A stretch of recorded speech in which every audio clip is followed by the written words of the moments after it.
It is not at all crazy to think Will Stein or Tosh Lupoi could be UCLA's next head coach. And also, I don't want to see Dakorien Moore play this weekend.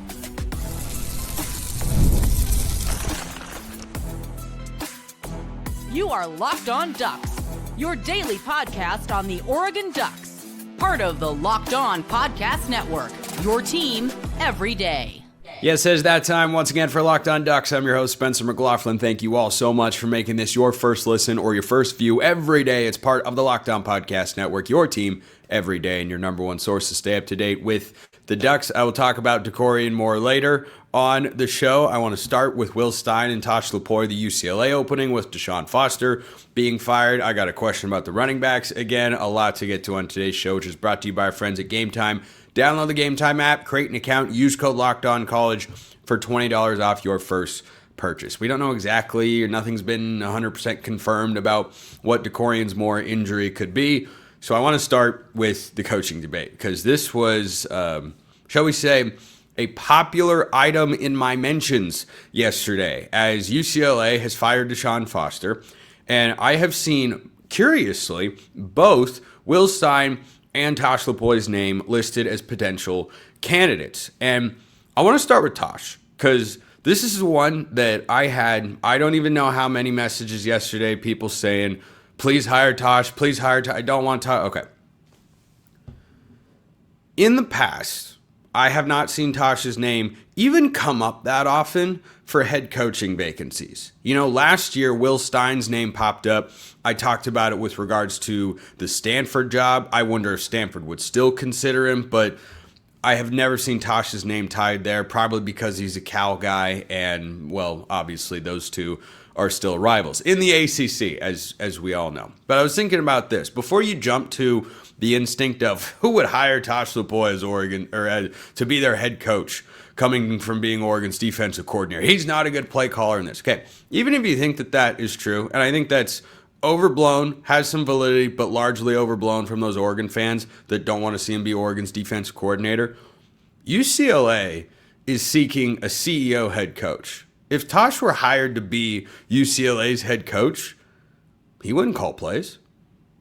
He'd hire a defensive coordinator. He'd hire an offensive coordinator. And you know the guy can recruit. Actually kind of makes a lot of sense.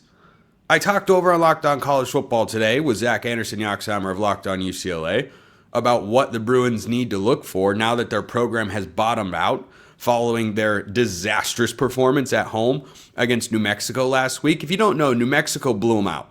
They ran for over 300 yards. It was embarrassing.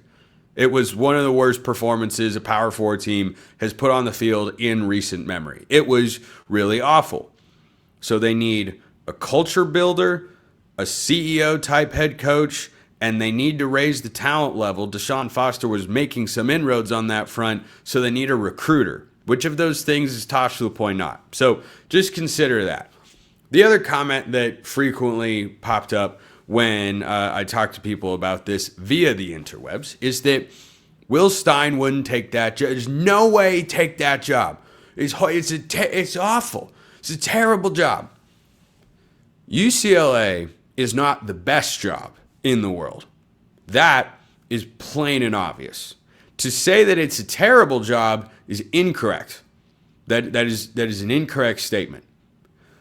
Compared to the rest of the Big Ten, nope. I don't think it's a tier 1 job. It doesn't need to be as bad as it seems right now. They have made institutional decisions that were really poor since the Chip Kelly situation, and that has caused things to spiral downward rather quickly. But think about this. I'm just going to throw a couple of names at you, and there are examples at all levels of football of this being the case. Indiana is a horrible job. You don't have a lot of talent. You don't win over there. Who in the world would take the Indiana job? How does that look right now? You don't want the UNLV job? That's horrible. They don't win. They're not in a good financial situation. That's just a horrible job. Okay? Those are just two examples. UNLV was a borderline playoff team last year. If you believe, as a coach, in your own abilities to run a program and you actually know what you are doing, a job like UCLA can look plenty attractive. You know how much talent is within 20 minutes driving time of your campus? That's a luxury that Oregon doesn't even have. That's not to say that UCLA is suddenly going to become a better recruiter than Oregon if Tosh or Will were to become their head coach next year. But to just dismiss it, because, by the way, go look at UCLA's talent composite rankings on 24/7. Go look at their high school recruiting rankings. It's fallen off now because guys have decommitted, of course, with the coaching change and such. When you are down in that area, yeah, they're playing second fiddle to USC. Why in the world, when the Pac-12 was really starting to surge towards the end, RIP, Chip Kelly had them playing at a top 10 level nationally when they came to Autzen Stadium in 2022. It was one of the biggest early wins of the Dan Lanning era. When you look at UCLA compared to the other programs then, and certainly the Big Ten presents some other challenges, why should UCLA have been able to ascend above some of the other schools? They beat Washington that year in 2022. Oregon didn't. Tell me why UCLA can't get to that level. I do not see the UCLA job as being just this absolutely no. This is not a guarantee that it's going to be Tosh or Will. This is in no way is that a guarantee. But I just don't think for a second Oregon fans should adopt the mindset, it's a dumpster fire. They're not going to go take that over. Your first head coaching job being in the Big Ten? Now, if you're a coach like Will Stein, for instance, and you're going to ponder that particular job, maybe he won't consider it whatsoever. I don't know. Haven't talked to him about it. If you're going to consider that, remember that like any other job interview, and I hope you guys all know this, questions during the interview process go both ways. So if you're Will Stein interviewing and you are lined up to be a future head coach one day at a major program because you're Oregon's offense coordinator, having a lot of success, all the things that come with that, you are going to ask questions about why has this not been better? I've heard the financial situation is this. What's the reality? I've heard the administration hasn't been as good. Maybe you won't be that direct with it, but he's going to think about those things, and he's going to talk about those things with his agent as well. If he has one, I presume he does. Those are questions he's going to ask, and maybe because UCLA bottomed out, they're going to shift the perception of the football program. They're going to start being more committal to it. They're going to do things the right way. Maybe they're not. And if they're not, then you've got nothing to worry about if you don't want Oregon to lose their coordinators. Because if it is as bad as some reports have indicated behind the scenes and at the higher up levels, then no, I don't think either coordinator for Oregon would go and take that job. But the opportunity to be the head coach at a Big Ten program, do you know why Barry Odom left UNLV and went to Purdue? Because he believes wholeheartedly he can do at Purdue what he did at UNLV. And guess what? When you go to a place and turn it around like that hasn't had a recent tradition of winning, by the way, do you know what didn't look like a great job where the financials were questionable, but the underlying fundamentals of the university indicated there was a greater ceiling on the program than what had been achieved? Arizona State. Remember, Dillingham went 3-9 in his first year, and last year won the Big 12. Is the Big 10 tougher? Yep, it absolutely is. Does that mean if you're ready to be a head coach, you couldn't go to UCLA and start having some level of success and continue to build on that over time? I think that is absolutely feasible. Arizona State was dealing with sanctions coming out of the Herm Edwards era, back-to-back 3-9 seasons, or they had won 3-9 seasons. Like, if you're the right guy for the job and you believe that deep down, like Dillingham does at ASU, then guess what? You can make it work. Worse situations than UCLA. Indiana being a top 25 team at the moment is crazy. That is absolutely bonkers. But Curt Cignetti, One right hire. Getting the right coordinators. Running the program the right way. Utilizing the portal. Guess what?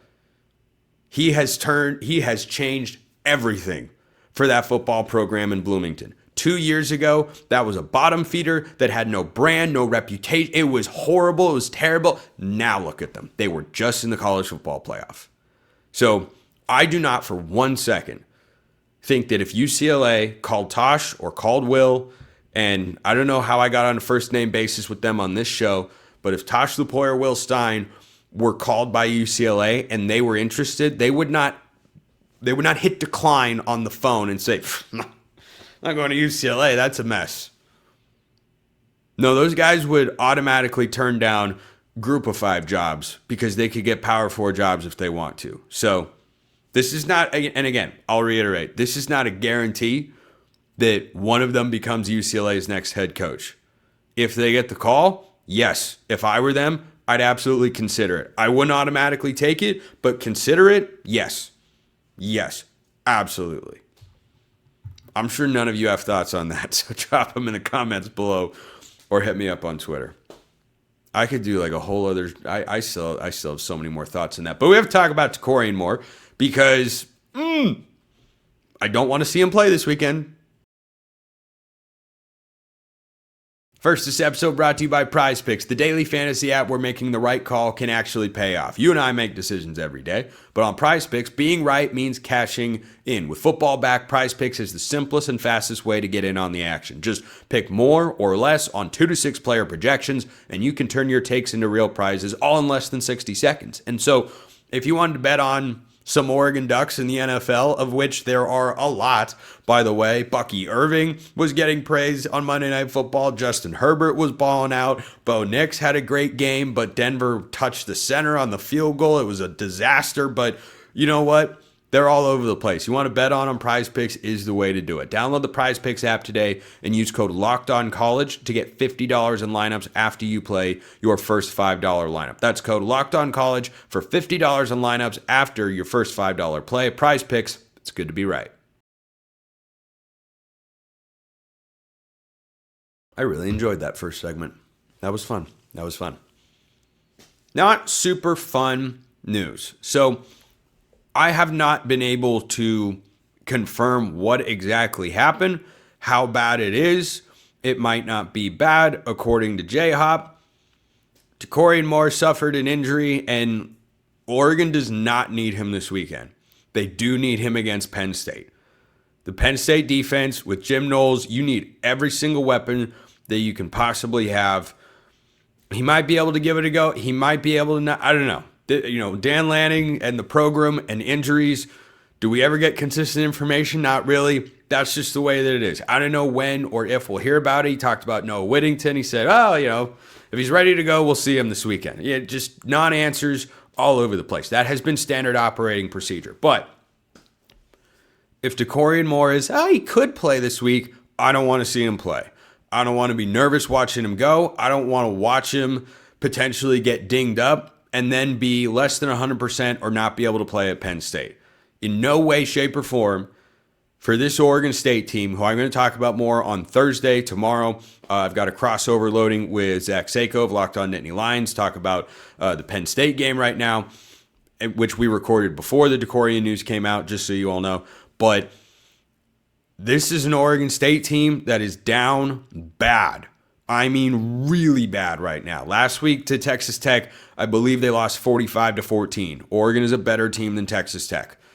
Oregon State's on the road. It's not as big of a road trip, but you should not need Dakorien Moore for this game. Oregon's got plenty of wide receivers who I like, who I trust, and frankly, they shouldn't have to be used that often in this game because Oregon should be able to just enforce their will, and you shouldn't need to, rely on a big-time play from a wide receiver in a crucial spot to keep the drive alive, to hold on to the lead or something. No, it should be another cruise control game for Oregon against the Beavs.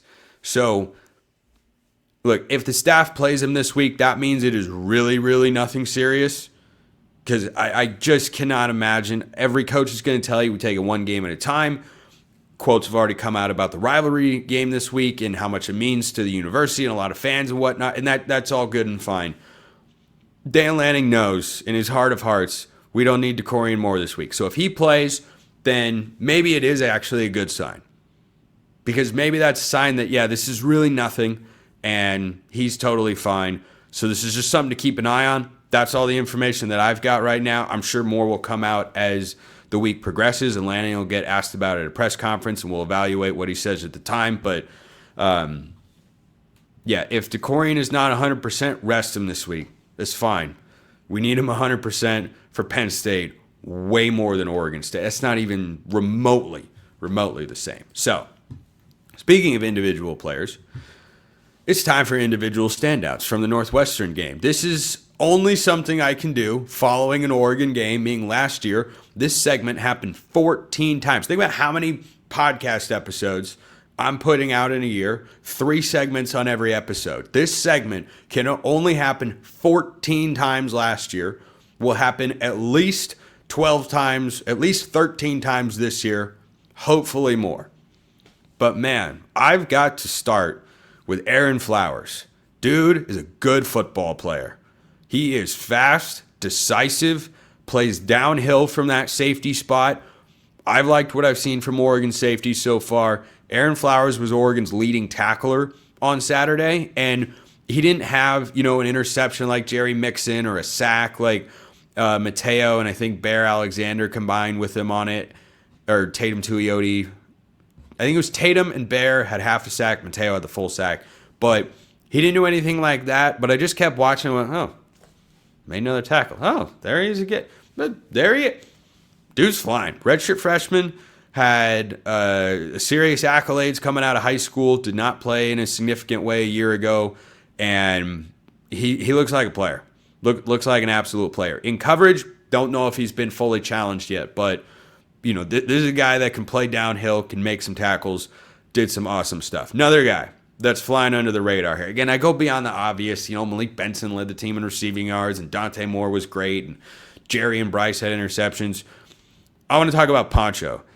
I went back and watched some game film. I thought Poncho had an awesome game. I don't know exactly what his PFF grade was in that specific game, but I'm just telling you, I watched him a lot. The whole offensive line, again, against a Northwestern defense that I actually think is pretty good.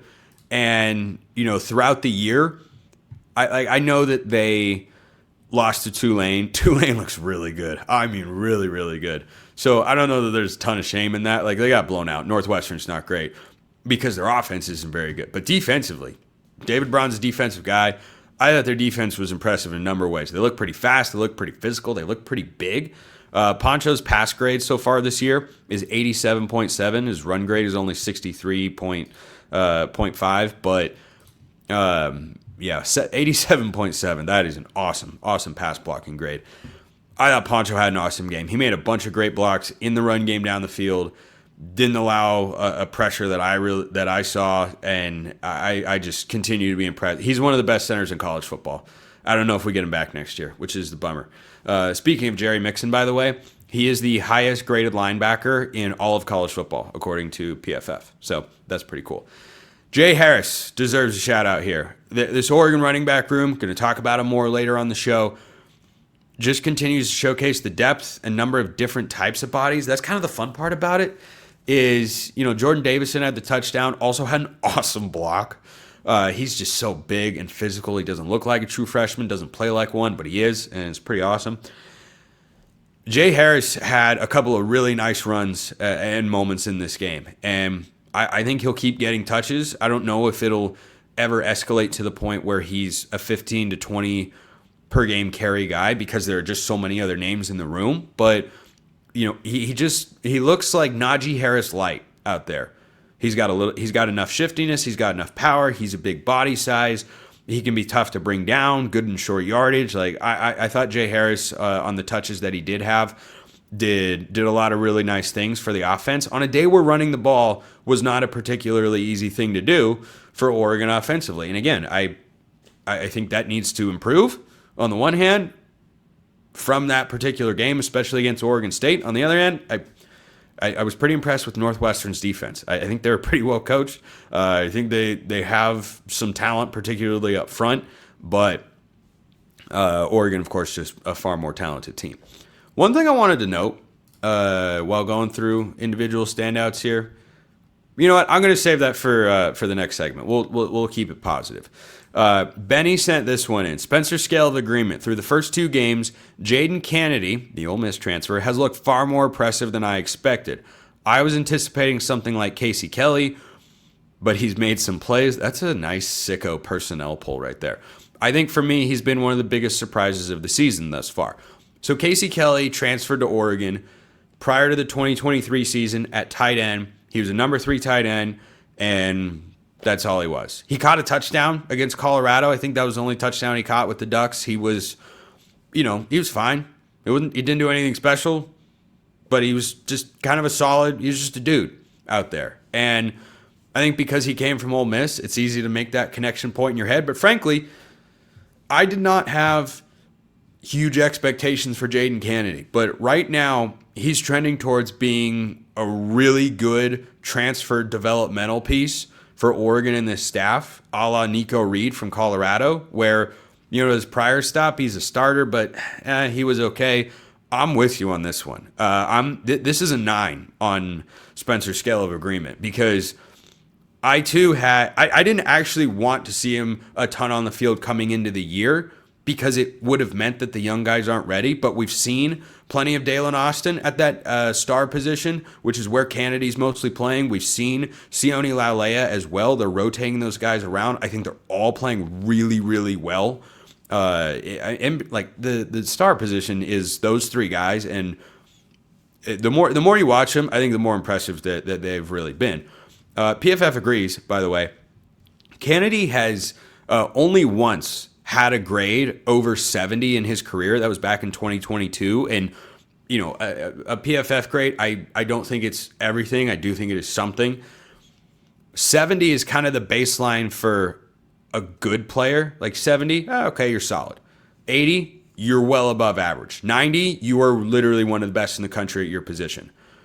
He's only been over 70 once. He's hovered in the high 60s the other years. He's currently sitting at a PFF grade of 79.9, including 81.2 in coverage. And I think part of this grade actually is brought down by his pass rush being 56.1, which is not a huge part of what you do as a defensive back. Oregon does blister DBs a solid amount.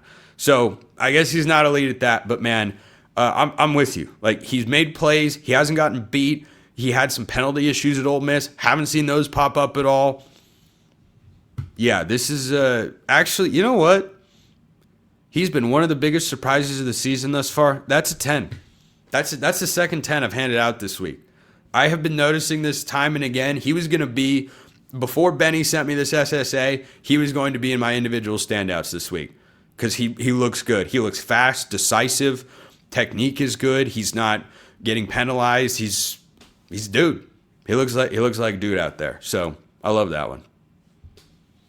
That's the second. I don't give out a lot of 10s. 10 is you're saying a thought that I already had in my head, ready for the show. So props to you on that one, Benny.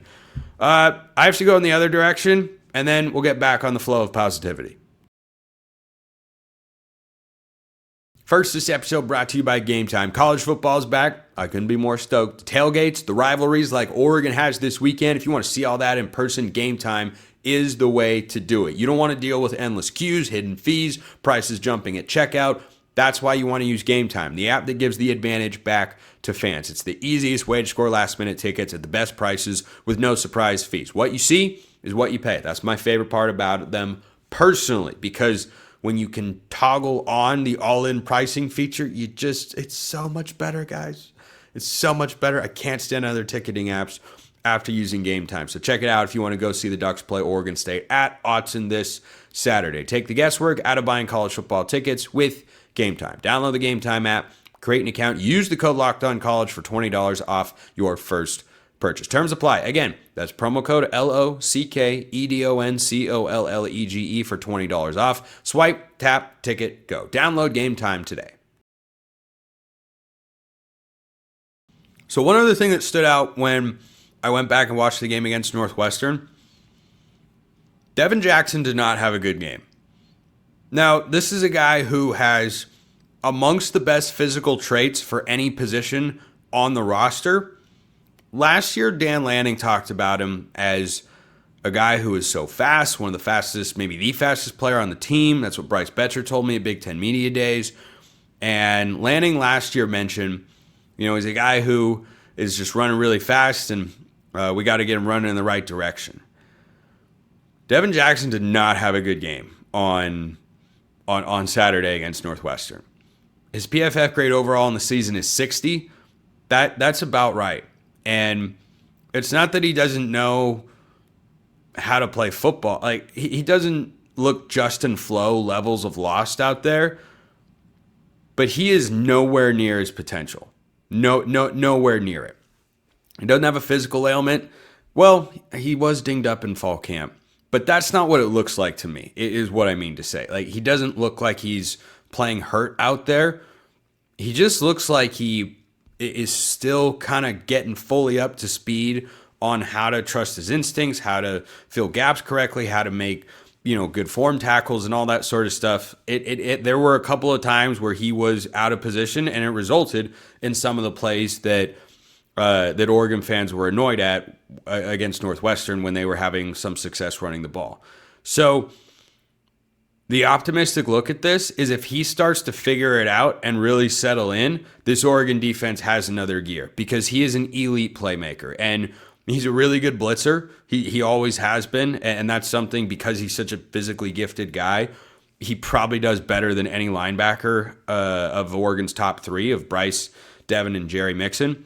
But at the moment, he is not where I expected him to be coming into this year, and I would like to see him take steps forward, particularly in the lead up to the Penn State game, or you might see more Jerry Mixon than Devin Jackson in that one. So just something to keep an eye on there. Speaking of Penn State, Sean sends in this one for Spencer Scale of Agreement. When Oregon meets Penn State, it'll be number 3 versus number 2. The winner will jump to number 1. The loser will not fall past 8. And the winner will remain number 1 the rest of the season and be Big Ten champs. I actually like a lot about this take. It will not be number 3 versus number 2. Oregon went down 2 spots in the AP poll on account of their, allowing Northwestern to backdoor cover. As we know, AP voters don't actually watch as much college football as they should to vote on such things. As host of Locked On College Football, I get it's tough to cover that much territory. I watch a lot of college football. Plenty of people that vote in the AP poll don't, and that's frustrating and disappointing. Georgia did beat Tennessee. I think those are both good teams. They beat them on the road. So, Georgia going ahead of them, I don't have a huge objection there. Should Oregon have fallen 2 spots? No, I don't think so. And again, it's people that are, combing box scores and going, oh, look at that. Oregon only won 34-14. That's not much. Miami went up. Again, that's tough. I mean, Miami has a more impressive resume. On the surface, no, Oregon shouldn't have dropped 2 spots from that performance. But when you consider that it's Miami and Georgia are the teams ahead of them, and they beat ranked teams last week, Miami dominated South Florida, who's good, and Georgia beat Tennessee on the road in an absolute thriller. So, yeah, even though Oregon looked good, they weren't playing as quality of an opponent. So, boys, it's gonna be a long show. Ohio Ducks sends this one in. Dierre Hill and Jordon Davison for the SSA. Both get redshirted this season. Current usage is the staff showing them they have a plan for both to be utilized in the future. This week will be the last we see of them till playoffs. Awesome show. Keep up the great work. 1.5. 1.5. Those 2 guys look way too good to just say, all right, we're rolling you back, and now we're going to stash you for next year. They're ready. They're ready to contribute right here, right now. 1.5. I think Dierre Hill and Jordon Davison are gonna keep going. Okay. The interesting Marvel take that I got, who you are if you send me that question. That one's gonna have to wait for today's show, because We can't not close a Tuesday show with trivia. I told you I'd keep it rolling throughout the year. If you send me trivia questions throughout the week, I will comb through and find what I think is the best one. Here's one from Ray. This is tough. The best trivia question ever. All right. Who won the very first triple overtime game, and what was the winning play? Hint. The play was under the lights. Unless you were at the game, it is unlikely you will get this one. The person with the football in the end zone to win the game has a brother coaching a college team today. Those are a good couple of hints. I was not at the game. Who won the very first triple overtime game? The person with the football in the end zone has a brother coaching a college team. A brother coaching, the Riley brothers coaching college football. Person with the football in the, gosh, I have absolutely, positively no clue. I'm going to say Oregon State, and Jonathan Smith was the guy who wound up with the ball at the end. I have absolutely no idea. That is in Jeopardy. That would be a $2,000 clue without question. So crossover coming with Seiko tomorrow. We recorded it before the Dakorien injury news. I'll have more on that. Hopefully, we'll all have more on that I can react to and we can assess on Thursday's show. A lot coming this week in the lead up to the game against the Beavs. Appreciate everyone listening. I'll see you next time. Until then, hope you all have a wonderful rest of your day, and go Ducks.